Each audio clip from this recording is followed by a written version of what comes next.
demeure. Donc il faut toujours garder les portes fermées et se protéger par le sang de Jésus-Christ. Alors, la troisième nuit, je me suis réveillée en train de parler en langue. Je me suis réveillée en train de voir les langues de feu. Je ne sais pas si vous avez lu les actes de 2. Le jour de la Pentecôte, ils étaient tous réunis dans un même lieu et ils commencèrent à parler de nouvelles langues. Et ils voyaient des langues de feu séparées les unes des autres. Et bien moi, je peux vous dire que je les ai vues. Donc elles sont descendues sur moi. Je me suis réveillée en train de parler toute seule. Et voilà, j'étais baptisée de feu. Et le matin, j'ai vu, non ça c'est venu après, mais bon je le dis tout de suite, j'ai vu le lion de la tribu de Juda en vision, j'ai vu le cheval triomphant, et après il y avait une troisième vision, j'ai pas vu parce que c'était trop jour, mais j'étais toujours habillée en blanc le dimanche matin, et j'ai compris que l'épouse, parce que dans le songe que j'ai fait, j'ai vu que c'était question de mariage, et que la terre se mariait avec la lune. Et quand je me suis assise, j'attendais le marié. Vous voyez, quand j'ai regardé au travers de la fenêtre. Et je me suis toujours demandé, mais il était où le marié, quoi. Et Jésus m'a dit, mais c'est toi l'épouse. Jésus, il vient chercher l'épouse. Et c'est nous les épouses. C'est nous l'épouse, l'Église. Et donc, voilà, donc la soirée d'après, je vais demander à cette sœur qui suivait mon histoire de prêche, j'ai dit, écoute, est-ce que je peux dormir chez toi parce que tout ça, c'était quand même éprouvant. Et là, elle me dit, ouais, viens chez moi, pas de problème. Et elle m'installe dans son salon. Et elle me dit, bon, je te laisse. Et la véranda est ouverte. Je m'assois sur le canapé. Et tout à coup, il y a une boule de feu qui rentre comme ça, une grosse boule de feu qui commence à faire le tour de la pièce, des quatre coins, et elle ressort. Et moi, je regarde ça, je dis, waouh, une boule de feu. Et le Seigneur me dit, Christine, tu n'as plus besoin de fuir maintenant. Tout ce que tu vas vivre maintenant, ce qui n'est pas de moi, je vais le consumer sur ton passage. Donc voilà, je dois dire que j'étais baptisée de feu. Donc, tout ça, ce sont des choses réelles. Ce qu'on lit dans la Bible, c'est une réalité. C'est vraiment ce qu'ils ont vécu. Pourquoi nous, on ne le vivrait pas? Dieu nous a laissé cette lettre pour une lettre d'amour, comme un code de la route, pour nous guider à droite, à gauche. Et quand je lis la parole de Dieu, maintenant, je dis, ok, Saint-Esprit, viens m'orienter, viens me conduire dans ce que je dois vivre aujourd'hui. Et c'est cette nourriture céleste et terrestre qui va me conduire. Voilà. Donc, je vous encourage toujours à vous nourrir de la parole de Dieu aussi. Et je crois que j'ai fait le tour de l'histoire, mais c'est tout bénéfice d'accepter Jésus dans son cœur. Alors, je ne sais pas si certains ont vraiment déjà accepté le Seigneur Jésus dans leur cœur. Et si vous ne l'avez pas encore fait, je vous encourage à dire oui, Jésus, viens dans ma vie. Je veux te recevoir. Et alors il s'installera dans votre cœur. Il soupera avec vous et vous avec lui. Alors ce soir, j'ai envie de lancer un appel à ceux qui veulent faire cette prière du salut, comme on l'appelle, d'accepter Jésus dans votre cœur, dans votre vie. Et je vous demanderai à tous de vous lever. Et à ceux qui le veulent, de répéter cette prière après moi. Seigneur Jésus, merci d'être venu sur la terre pour me sauver. Je veux te recevoir. Viens dans mon cœur. Change mon cœur. Pardonne-moi. Maintenant, je veux te suivre. Fais de moi une personne nouvelle. Que ton Esprit Saint soit mon guide et renouvelle mon corps, mon âme et mon esprit. Dans le nom de Jésus-Christ. À toi la gloire. Amen. Amen. Je scelle ces prières par le sang de l'agneau. Et je dis Amen. Et merci de m'avoir écouté.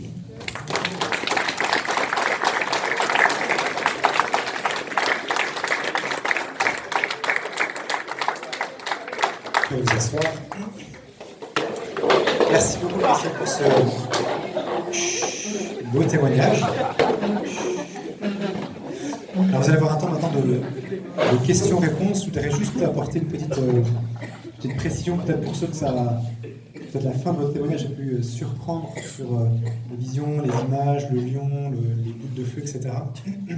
Parce qu'évidemment, ce sont des choses qui ont parlé à Christine parce que c'est elle qui les a vécues. Et pour nous, ça paraît un peu étonnant.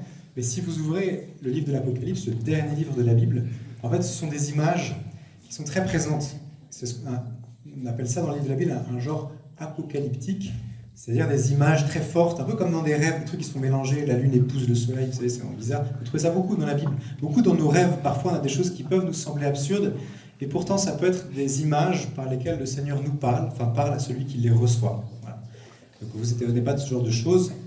De même, aussi pour les questions des portes et des démons, on pourra en reparler aussi si vous voulez à une occasion. Parce que c'est vrai que c'est un vrai sujet, un sujet qui est important. Et donc on est passé un peu vite peut-être là-dessus, peut-être qu'il y aura des questions, mais c'est un sujet un peu complexe, peut-être qu'on prendra plus le temps d'en reparler. En tout cas, merci Christine, nous avons montré aussi que le Seigneur n'abandonne jamais ceux qui mettent leur confiance en lui. Et que un chemin de foi, c'est pas forcément toujours linéaire. Parfois, il peut y avoir des chutes et des relèvements. Maintenant, peut-être Christine va prendre les questions. C'est bien, on a un bon quart d'heure de questions. Si vous voulez échanger sur des sujets sur lesquels vous voudriez revenir, sur son histoire, sur sa conversion, je vous laisse la parole. Merci. Posez-moi des questions. Je suis vraiment ouverte. Oui. Ah oui. Alors, ma fille, elle a été donc prise en charge à l'époque par ses grands-parents, mes ex-beaux-parents, et ça a été une souffrance terrible à un moment donné de ma vie, mais c'était mieux comme ça, puisque moi, j'étais pas en mesure de m'occuper d'elle, et elle a très bien grandi. Aujourd'hui, elle est directrice d'une école privée, donc le Seigneur a pris soin d'elle. Et vraiment, je rends grâce à Dieu et nous sommes en bonne entente. C'est ça que tu veux savoir, je pense. Oui, on s'entend bien maintenant. Le Seigneur a rétabli, parce que Dieu ramène le cœur des pères à leurs enfants, le cœur des enfants à leurs pères. Et j'ai vraiment vécu ça non seulement avec ma fille, mais aussi avec mon père, avec mon propre père, hein, mon père terrestre, on va dire. Et pour l'histoire de maman, c'est encore un peu plus long dont je vais passer, mais je l'ai écrit. D'ailleurs, si certains veulent le livre, il y a des livres ici aussi. Il y a 24,50, mais voilà, on peut. Et vous pouvez le trouver sur Amazon, Cultura, Fnac. Voilà. L'histoire, elle est longue, il y a beaucoup de choses à dire dedans, et il y a beaucoup de clés aussi que je donne dans le livre qui ouvre les portes des prisons. Voilà. Merci pour la question. Oui. C'est quoi de l'échangisme? Ah. C'est mieux de ne pas savoir. En fait, c'est quand plusieurs personnes font des actes sexuels. C'est un mélange voilà. C'est pas beau. Oui. Quand vous dites que Dieu vous parlait, c'était plus dans votre tête ou vous aviez l'impression vraiment que vous parliez face à face?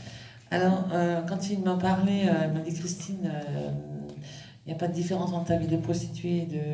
C'était vraiment sa voix que j'ai dans ma conscience. C'est pas une voix qu'on va entendre audiblement, mais tu sais que c'est lui, quoi. Et en plus, je vois comme des barreaux spirituels aux fenêtres. C'était un truc incroyable. Mais c'est dans ta conscience, c'est pas quelque chose que tu entends audiblement.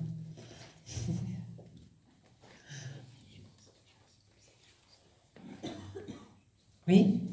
Alors moi, j'aimerais savoir si le pardon de Dieu vous enlève tous les regrets. Oui, absolument. Ouais. Le pardon de Dieu, en fait, c'est quelque chose qui est difficile à faire. Donc, d'autant plus, il faut y aller. C'est contre. En fait, on n'a pas envie de demander pardon. On n'a pas envie parce que l'homme est, comment dire, il a un ego assez fort. Enfin, moi, j'en avais du moins un très fort. Et du coup, ça a été tout un cheminement. Mais le pardon, ça m'a non seulement rétabli, ça m'a redonné la paix, Mais en plus, je n'ai plus du tout de ressentiment envers les personnes. Au contraire, je les aime encore plus, quoi. Donc, bon. J'ai une question. À Oui. un moment, vous avez dit vous êtes devenue muette. Enfin, j'ai pas bien compris ce passage-là. C'était pas muette, j'étais comme dans un mutisme. C'est-à-dire que comme j'avais parlé de tout ce qui m'avait fait du mal en 3 mois dans cette thérapie, eh ben, mes émotions, je les avais fait taire avec les drogues. Donc du coup, j'avais pas eu de colère, j'avais pas eu de tristesse, j'avais pas eu de joie, j'avais pas eu... Toutes les émotions, elles étaient chez moi enfuies. Donc là, les émotions commençaient à vouloir ressortir, mais j'étais pas... Une fois, j'étais dans la cuisine, j'ai hurlé, mais il y a même rien qui est sorti, quoi. Parce que tellement c'était bloqué en moi. Mais je savais que c'était nécessaire de faire ce travail thérapeutique. Et le mutisme, en fait, quand le psychiatre m'a dit, mais je comprends pas, vous faites une thérapie, vous terminez comme ça. Moi, je savais que c'était nécessaire, que j'allais en sortir vainqueur, quoi. Que c'était important parce que j'avais enfin pu parler de tout ce qu'on m'avait fait. J'avais enfin pu demander pardon au Seigneur, demander pardon autour de moi. C'était douloureux, mais c'était nécessaire. Et les médecins ne comprennent pas toujours les choses, hein. Ils sont psychiatres ou j'ai eu beaucoup de... Je remercie, hein, d'ailleurs, j'en parle dans le livre, hein. Merci parce qu'ils m'ont fait confiance, ils ont cru aussi que j'allais m'en sortir. Et souvent, je leur disais, vous savez, Jésus, il est vivant, il ne va pas me laisser. Il devait parfois me se dire, mais je me suis toujours positionnée pour le Seigneur, malgré que j'étais pas bien, quoi. Et je crois que c'est aussi cette position-là qu'on doit avoir pour que Dieu puisse s'avancer pour nous. Oui. Oui. Comment vous avez reconnu la voix de Dieu pour vos décisions? Comment j'ai reconnu la voix de Dieu? Prendre vos décisions pour choisir. Alors, c'est un travail de longue haleine. Pour reconnaître la voix de Dieu, c'est le Saint-Esprit, en fait, il est là. Quand vous acceptez Jésus dans votre cœur, le Saint-Esprit vient vivre en vous. Parce que Jésus l'a dit, après sa mort et sa résurrection, il est apparu 40 jours à ses disciples, il a dit, vous êtes avantageux que je m'en aille. Je vais vous préparer une place auprès du Père, mais je vous laisse le Consolateur. Et quand vous acceptez Jésus, c'est le Consolateur qui vient dans votre cœur. Et alors, le challenge, c'est de lui parler. Le Saint-Esprit est toujours là. Il attend que vous communiquiez avec lui. Plus vous allez parler avec lui, plus il va parler avec vous. C'est comme votre ami, vous parlez avec lui, vous échangez, et ben c'est pareil. Et en fait, plus vous allez entendre sa voix, plus vous allez le reconnaître. La parole de Dieu, elle dit mes brebis entendent ma voix. Et en fait, c'est un échange. Merci pour la question. Oui. Vous avez vécu beaucoup d'apparitions et de manifestations du Seigneur. Et justement, pendant ces apparitions, est-ce que vous avez déjà ressenti de la peur ou de la panique? Alors non, non, parce que quand c'est le Seigneur, c'est tellement doux, c'est tellement agréable. Par contre, j'ai eu d'autres apparitions, comme quand j'ai été délivrée au début, quand j'étais dans cet appartement, il y avait des esprits tapeurs, il y avait des portes qui claquaient, parce que des choses qui voulaient me faire peur. Là, c'était un peu éprouvant. Et sinon, les choses que Dieu m'a données, ça m'a jamais fait peur. Non. Parce que c'est là aussi qu'on reconnaît quand ça vient de lui et quand ça vient pas de lui. Parce qu'il y a toujours, comment dire, deux mondes qui s'affrontent. Il y a le bien et le mal. Et c'est déjà ici présent, le monde spirituel, il est bien réel. Si on voyait, Dieu nous a voilé les yeux, et si on voyait ce qui se passe en vrai, je crois que ça serait compliqué. Après, on peut demander au Seigneur de nous ouvrir les yeux, hein. Jésus il est venu aussi pour guérir les aveugles, mais je pense qu'il parlait aussi de l'aveuglement spirituel. Ouais. Donc, si vous vous sentez prêt à voir le monde spirituel, vous pouvez le demander, mais il faut être prêt, hein. C'est particulier. Oui. Qu'est-ce qui vous a fait choisir votre confession? Vous êtes chrétienne, mais quelle branche? Est-ce que vous êtes catholique, protestante, protestante évangélique? Alors, Jésus, c'est une relation qui mène à Dieu, c'est pas une religion, donc on va passer la question. En fait, moi, je suis évangélique, hein, si c'est ça la question. Oui. Alors tout à l'heure, vous avez dit que vous avez perdu l'Esprit Saint à partir du moment où vous avez avorté, c'est ça? Où j'ai vraiment senti que l'esprit m'avait quitté. Ouais. Ouais. Alors là, c'était terrible pour moi. Et mon leitmotiv, c'était de retrouver la présence du Saint-Esprit. Parce que quand le Saint-Esprit vit en vous, vous avez la joie, vous avez la paix, parfois vous avez des frissons partout, parfois vous sentez sa présence quand vous êtes dans le temps de louange ou d'adoration. C'est vraiment agréable de sentir la présence du Saint-Esprit. Quand il n'est pas là, croyez-moi que vous sentez la différence. Mais je ne sais pas vraiment si c'est pas lui qui m'a quitté, hein, c'est moi qui l'ai quitté. Donc, ouais, le Saint-Esprit, il est doux, mais la lumière ne peut pas résider avec les ténèbres. Donc, je crois que je suis allée beaucoup trop loin et c'est normal qu'il soit parti. Hein.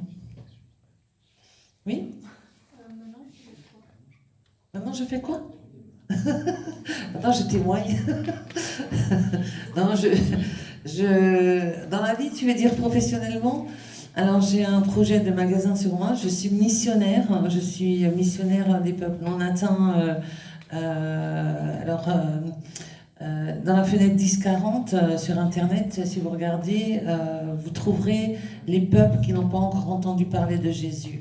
Parce que j'ai vraiment eu l'appel de Dieu, de Matthieu 24, 14, qui dit toutes les nations doivent avoir entendu la bonne nouvelle, alors viendra la fin. Et moi, je priais tous les jours, je dis Seigneur, viens nous chercher. Et Dieu me dit, pour que je vienne, il faut que toutes les nations aient entendu la bonne nouvelle, alors viendra la fin. Et donc il m'a dit, toi, je te choisis pour aller sur le terrain et pour parler aux peuples qui n'ont pas encore entendu parler de moi. Donc je vais en Turquie, au Maroc, en Hongrie, enfin des pays un peu... On n'a pas trop envie d'aller. Mais le Seigneur, il sait que je suis... comment dire, comme j'ai vécu vraiment le danger quand j'étais dans la prostitution et tout, je pense qu'il voit que j'ai plus peur.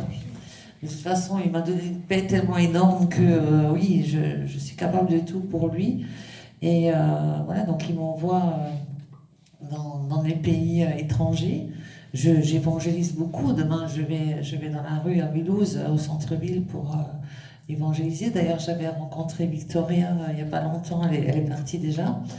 Voilà, donc ça c'est quelque chose qui alimente ma foi. Vous voyez, la parole de Dieu dit, celui qui sème avec larmes, récolte avec allégresse. Parce que parfois on n'a pas envie de se lever et de se dire, bon, c'est dur de sortir de chez soi et d'aller parler de Jésus, surtout au début. Mais je peux vous dire, plus vous allez faire ça, plus Dieu il va régénérer votre foi. C'est un moteur, c'est une huile qui va vous renouveler sans arrêt et ça va vous rendre vraiment heureux. Et vous allez faire d'autres des disciples, parce que Jésus l'a dit, allez, faites de toutes les nations des disciples, baptisez-les au nom du Père, du Fils et du Saint-Esprit. Donc il n'a pas dit juste à Don Armand, vous allez... non, il a dit à tout le monde. Hein. Donc voilà. Et qu'est-ce que je fais encore? Donc j'ai un projet de magasin de seconde main, puisque comment je fais pour financer les missions? Le Saint-Esprit m'a dit, tu demandes à tes amis qui ne jettent plus rien et qui te donnent ce qu'ils n'ont plus besoin. Donc tableau, vaisselle, habits. Et donc moi je récupère et je vais le revendre sur la place du marché, enfin sur le marché aux puces. Et du coup c'est rentrer dans les mœurs, les gens ils savent que je fais ça. Donc ils me donnent, et puis... je donne aussi aux plus pauvres. Hein. Je vais souvent à la gare distribuer des vêtements, ou, des choses comme ça. Hein. Donc, en fait, quand on rentre dans le plan de Dieu, il y a tout qui se fait tout seul. Quoi. On a juste encore à marcher, à se lever. Lève-toi, prends ton lit et marche. Bon, c'est pas toujours... on aime bien dormir, hein, mais il faut se lever, il faut y aller. Voilà. Donc la vie avec Dieu, c'est vraiment une vie exaltante, une vie qui n'est pas morose, qui n'est pas faite d'habitude, où vraiment le Seigneur nous fait des clins d'œil, il nous montre des choses, il nous parle, il nous aime, il nous donne son amour, quoi. C'est aussi à ça qu'on nous différencie d'avec le monde. Et il a dit, voici, oui, c'est à cela qu'on vous reconnaîtra comme mes disciples. Hein, donc, on est bénis. Le Seigneur, il est bon. Voilà. Oui? Vous l'avez sorti quand, votre livre? Alors, il est sorti en juillet, je crois que ça fera 3 ans. Donc là, j'écris la suite, c'est de la rue Saint-Denis avec Jésus-Christ. Parce que là, c'est de la rue Saint-Denis à Jésus-Christ. De la rue Saint-Denis avec Jésus-Christ, c'est la suite. Donc, comment le Seigneur me fait rentrer dans ma vie de missionnaire, comment il me restaure avec ma fille, avec mon père, au moment où il y a le Covid, donc les révélations que Dieu me fait par rapport à tout ce qui se passe sur cette terre. Et voilà, je vais aussi dans mon village parler de Jésus, donc ma Samarie natale. Donc je loue la salle polyvalente de mon village et franchement ça a fait bouger beaucoup de choses. Et voilà, je raconte la suite et ensuite j'écris aussi un livre qui s'appelle le livre qui délivre en 365 jours, qui est une exhortation par jour et qui sortira à la fin de l'année. Voilà, donc il y a 2 livres qui vont bientôt sortir. Et Dieu, en fait, il m'a choisi, il m'a mandaté pour écrire, parce que je pense que toute l'enfance, si j'avais pas écrit, je serais devenue complètement folle. Donc je vous encourage à écrire, parce que ça exulte les choses qu'on peut pas dire à tout le monde. J'ai aussi fait une chaîne qui s'appelle Vivre libre en Christ. Donc vous pouvez vous abonner, je fais des contenus qui peuvent aider des personnes qui sont en difficulté avec le rejet, avec l'abandon, toutes ces choses-là, comment Dieu restaure. Parce que ce qu'il a fait pour moi, il veut le faire pour tout le monde. Donc voilà.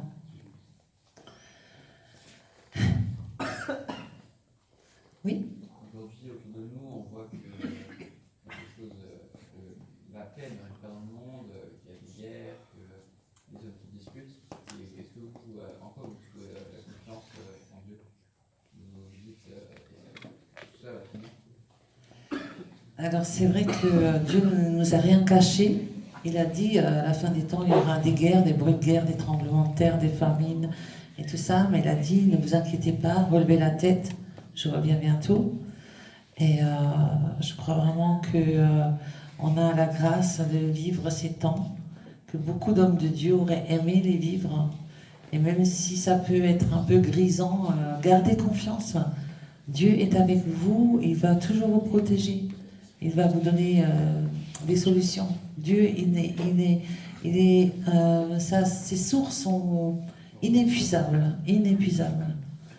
Ouais, donc gardons confiance, restons dans la foi. Et c'est la foi qui déplace les montagnes. Hein. Si tu as de la foi comme un petit grain de moutarde, tu diras à cette montagne, déplace-toi de là, et elle se jettera dans la mer. Amen.